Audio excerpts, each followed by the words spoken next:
Booktube, this is Kelly. Thank you so much for watching my channel, Books I'm Not Reading.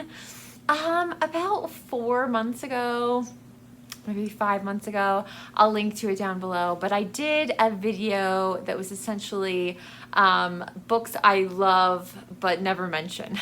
And so today I have some books and one film that I love and I want to share with you. And part of the reason I'm making sort of another version of this is because the last time I made it, I had talked to one of you specifically about a book that I'm like, oh my God, I love that book so much. I never talk about it on my channel. And for some reason, between that conversation and then the time I actually filmed the video, like I forgot again.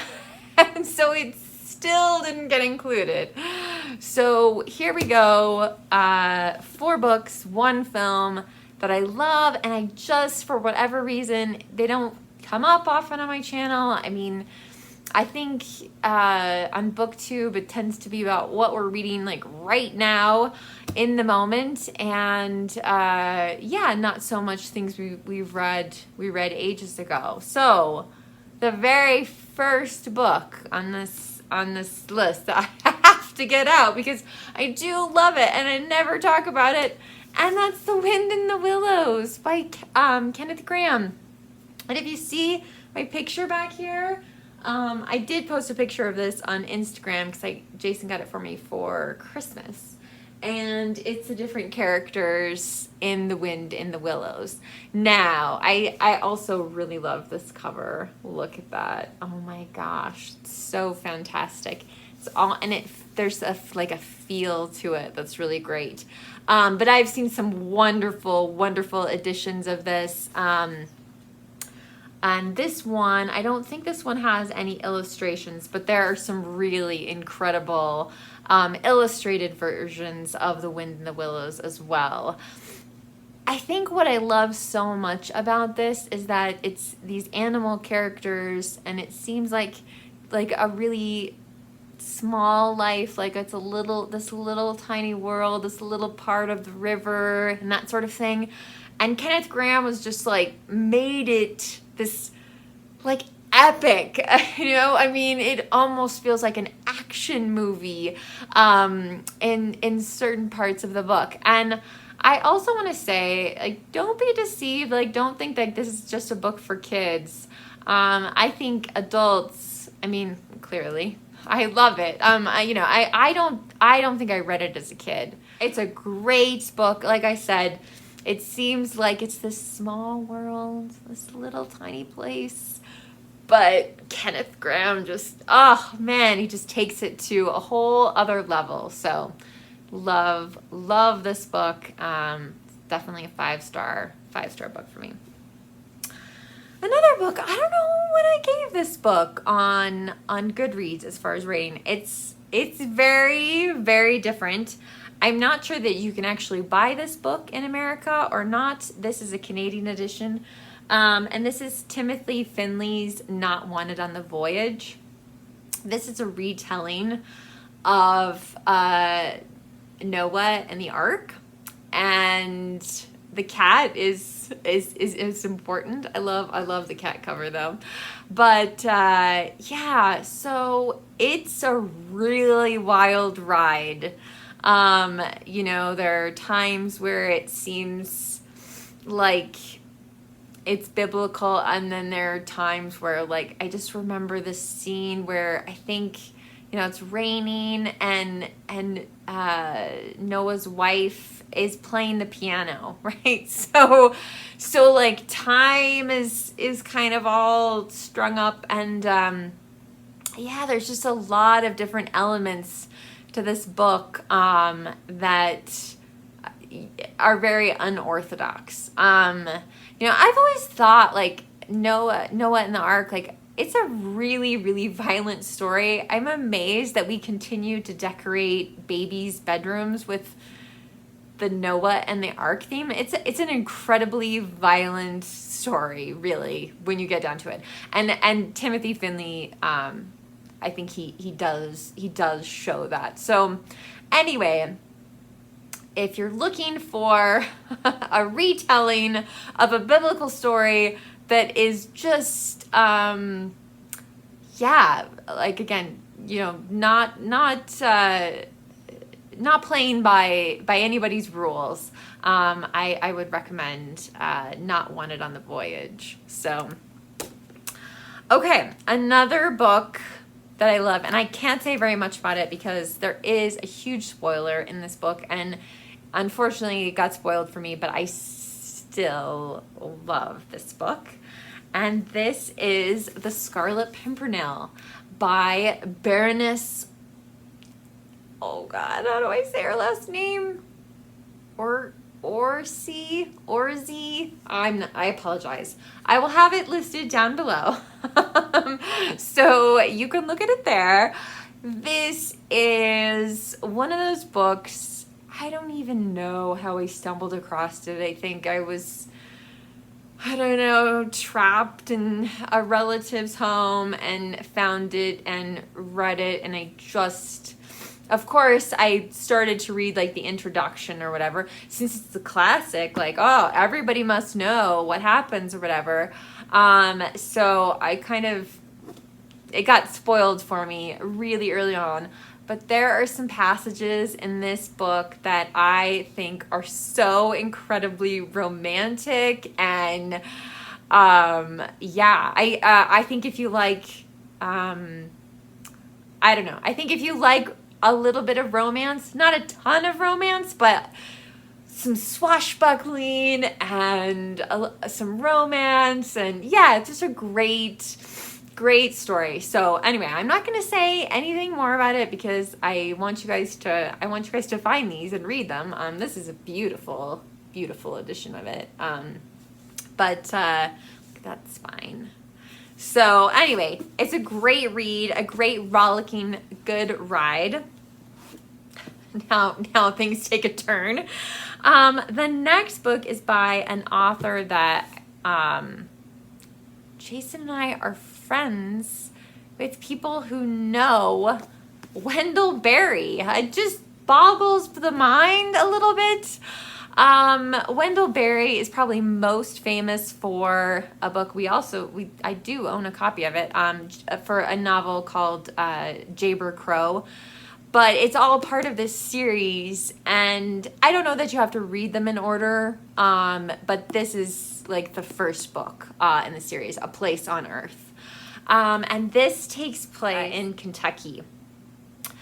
And so it's about, you know, farmers and small town folks, and but Wendell Berry is a tremendous writer. I mean, this is the only thing I've read by him, but yeah, it's an amazing book. So the people that we know who know Wendell Berry, and I don't know if they knew Wendell Berry at the time, but it's our pastor and her husband, and her husband, like, when they first met and were dating, like, he like kind of made her read this, or really asked her, really encouraged her to read this, and that was sort of his litmus test. Like, if she liked A Place on Earth, then things were good to go, and they've been happily married for quite a long time, and they're just a great, we just love both of them dearly, and they're a lot of fun. But anyway, A Place on Earth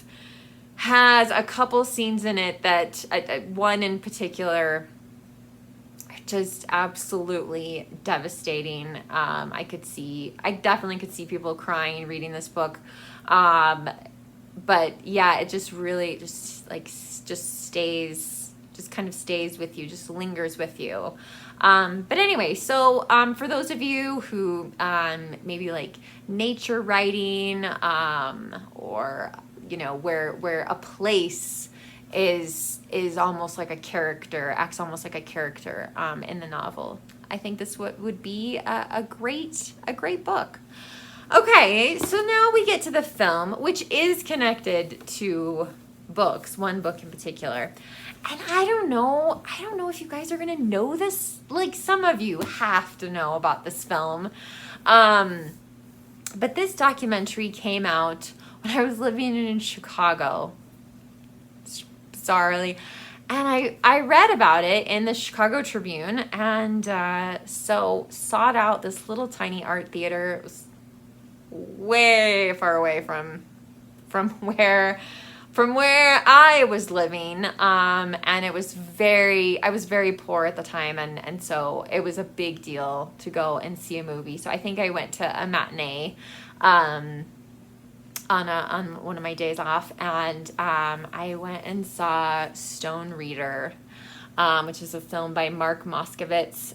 This is the special limited edition.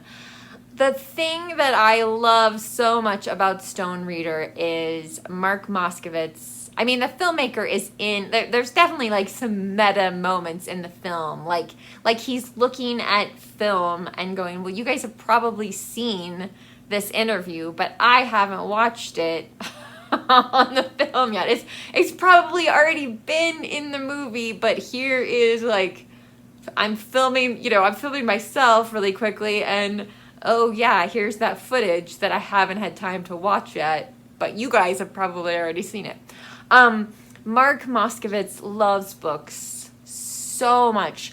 There are so many references to this should come with a list of books that are mentioned in the film, and there are quite a few books that are on my TBR only because of watching interviews and watching this film, and I've watched it a lot.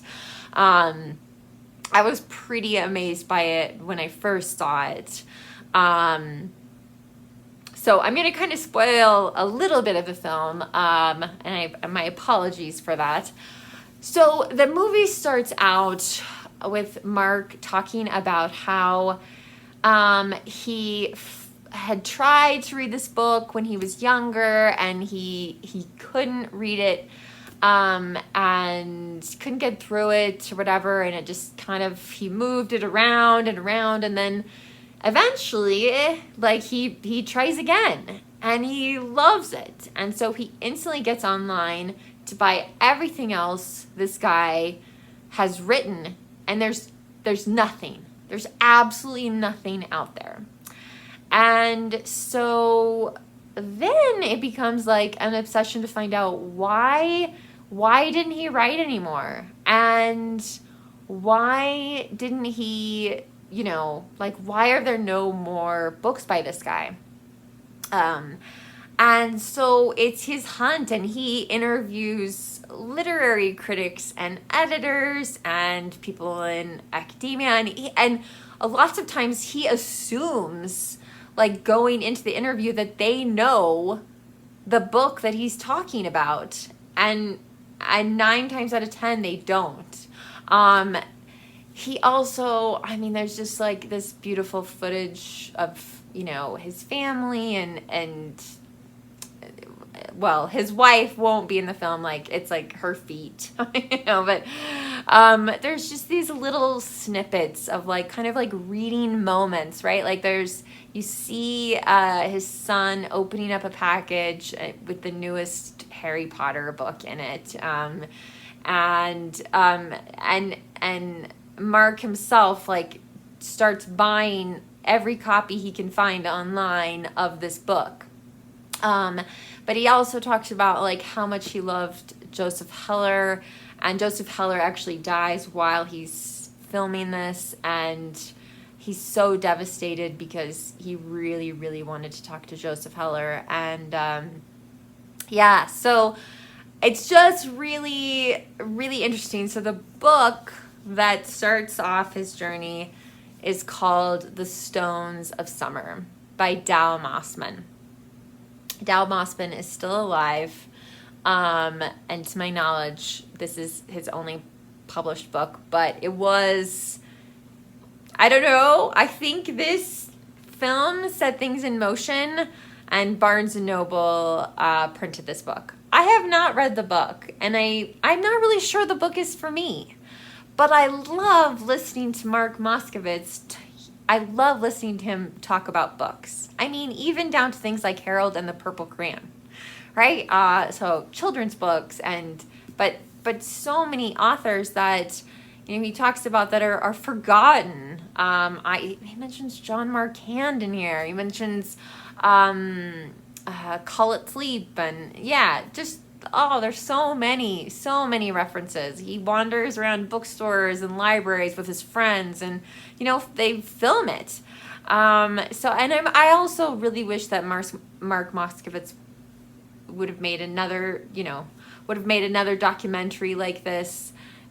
It was just an incredible film watching experience. And yeah, so I would love to know if you guys have watched this, if you've read The Stones of Summer or any of these books that I have talked about here. Or what are books that you really love and you never get to talk to somebody about? Yeah, so I recommend all of these. I mean, obviously I haven't read this, so I can't recommend it necessarily, but I would definitely recommend watching Stone Reader. I have no idea. I'm sorry. I have no idea if it's streaming anywhere, if you can find it. If your library owns DVDs, they might have a copy of it, but it's a very, very special film to me. And I think maybe in part because I saw it at a time in my life where, like, books weren't really